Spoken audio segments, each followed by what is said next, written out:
अभी कुछ दिन पहले की बात है जब आपके संयोजक अरविंद केजरीवाल को अपने पुराने साथियों की याद आई। पुराने साथियों का मतलब ऑटो ड्राइवर। मुलाकात कुछ दिन पहले की है लेकिन याद 10 साल बाद आई। 10 साल पहले आम आदमी पार्टी की जीत में ऑटो ड्राइवर की बड़ी भूमिका बताई जाती है।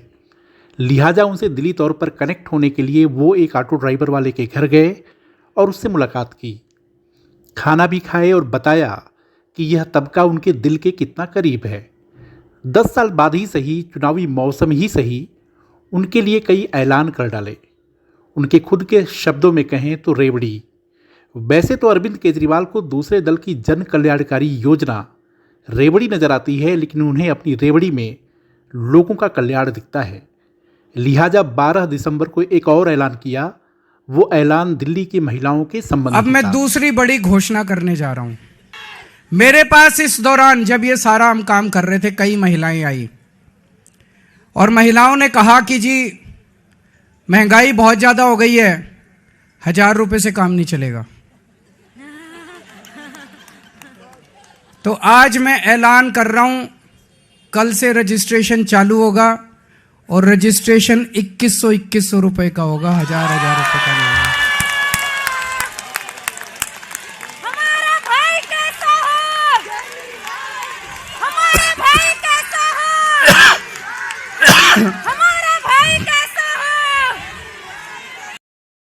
अब इस ऐलान को अगर आप ध्यान से समझें तो कई तरह के निष्कर्ष निकाल सकते हैं।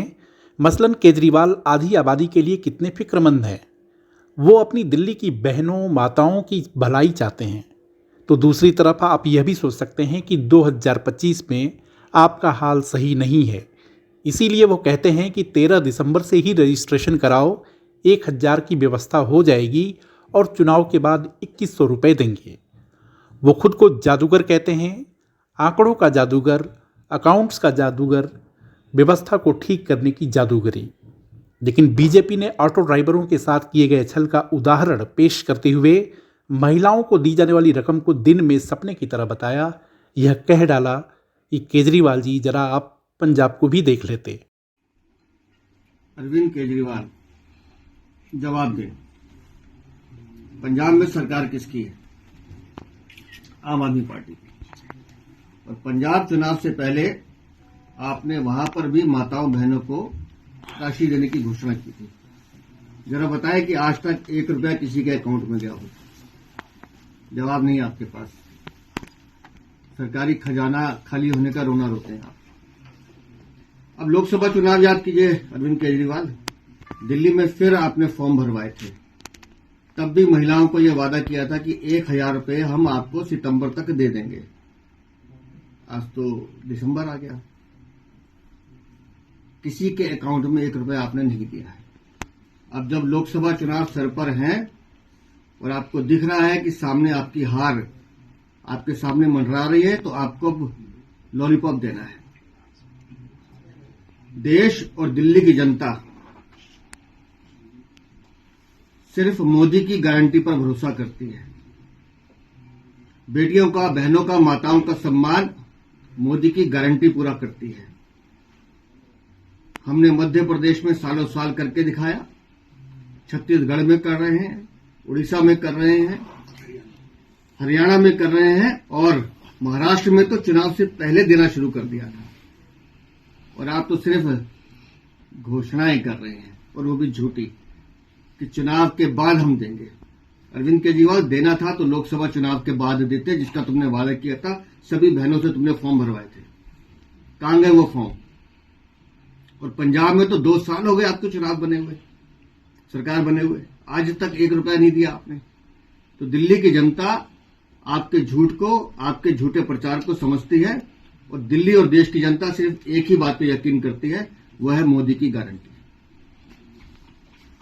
कहा था कि बजट डेफिसिट में है और इस तरीके के अनाउंसमेंट के बाद जब उनसे सवाल पूछा गया, उन्होंने बोला मैं अकाउंट्स का जादूगर हूं और मैंने जो कहा है वो करके दिखाऊंगा। वो जादूगरी देखी हमने शराब घोटाले में।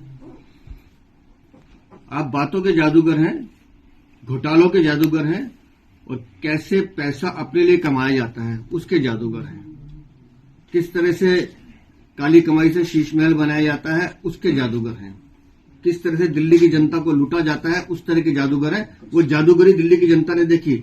अच्छा होता वो जादूगरी दिखाते सड़कें बनाने में, अच्छा होता वो जादूगरी दिखाते सीवर का जो ओवरफ्लो हो रहा है उसको रोकने में, अच्छा होता वो जादूगरी दिखाते पानी पिलाने में लोगों को साफ। गंदा पानी पीने से लोग मरते नहीं। जो काम आपको करने थे वो आपने किया नहीं। जादूगरी दिखाई आपने बिजली के बिल बढ़ाने से। तो आपकी जादूगरी से तो दिल्ली की जनता हाथ जोड़ी है अरविंद केजरीवाल। सर ये जो कैबिनेट को नोट दिया जाना है उसे नियमतः 72 घंटे पहले दिया जाना था, लेकिन अब चीफ सेक्रेटरी ने इस पर ऑब्जेक्शन उठा दिया है। तो आपको क्या लगता है कि अमली जामा पहना जाएगा या फिर ऑफिसर? देखिए, मैं बताता हूँ, अरविंद केजरीवाल एक शातिर खिलाड़ी हैं। उनको पता है कि उन्होंने पैसे नहीं देने हैं, तो जानबूझकर नियमों का उल्लंघन करना और बाद में फिर अब शोर मचाएंगे कि माननीय उपराज्यपाल ने मेरी फाइल को रोक दिया, मेरी माननीय उपराज्यपाल के पास हमने भेजा है, हमने होने नहीं दिया। ये मार्शल वाली फाइल में भी वो यही कर रहे हैं। जो काम करना होता है उसमें कानून नियम का पालन उनके अधिकारी सब उनको बताते होंगे, ऐसा हमारा मानना है, और हर जगह बताते भी हैं।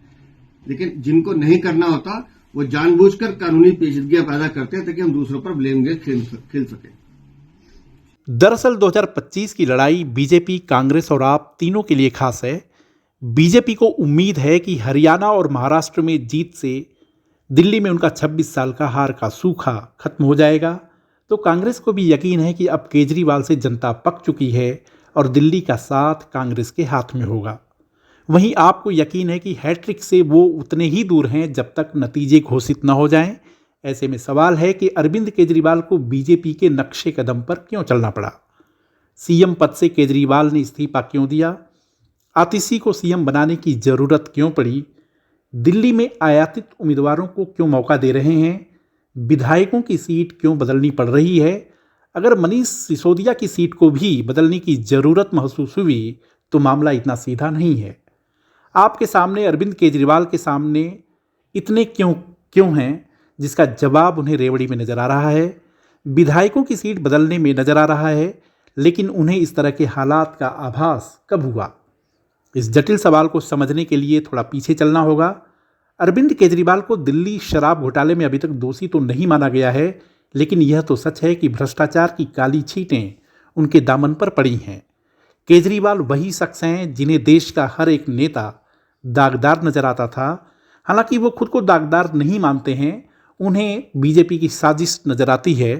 तिहाड़ जेल से सरकार चलाने में उन्हें कुछ गलत नजर नहीं आया। संविधान की दुहाई देकर वो अपने हर काम को जायज़ ठहराते रहे, लेकिन तिहाड़ से रिहाई के बाद जब उनका सामना आम जनता से हुआ तो मिजाज समझ में आया। यह समझ में आया कि अगर सीएम की कुर्सी से चिपके रहे तो हो सकता है कि 2025 में आम आदमी पार्टी का आंकड़ा इकाई में सिमट जाए। ऐसी सूरत में उनके पास जो विकल्प था उसका इस्तेमाल किया और उनकी तर्कश में जो तीर हैं उसका इस्तेमाल कर रहे हैं ताकि दिल्ली में एक बार फिर आपका झाड़ू कमाल कर सके। सियासत का अंतिम सच यही है कि गद्दी पर किसी तरह कब्जा बना रहे। लेफ्ट राइट किए तो यमुना किनारे दिल्ली सचिवालय में या तो बीजेपी अपना कमल खिलाने में कामयाब हो जाएगी या कांग्रेस संदेश देगी कि दिल्ली में रहने वालों का मुस्तकबिल उसके ही हाथों में सेफ है। वीडियो को लाइक, शेयर और सब्सक्राइब करें और हाँ, कमेंट भी जरूर करें। देखते रहिए इंडिया अड्डा।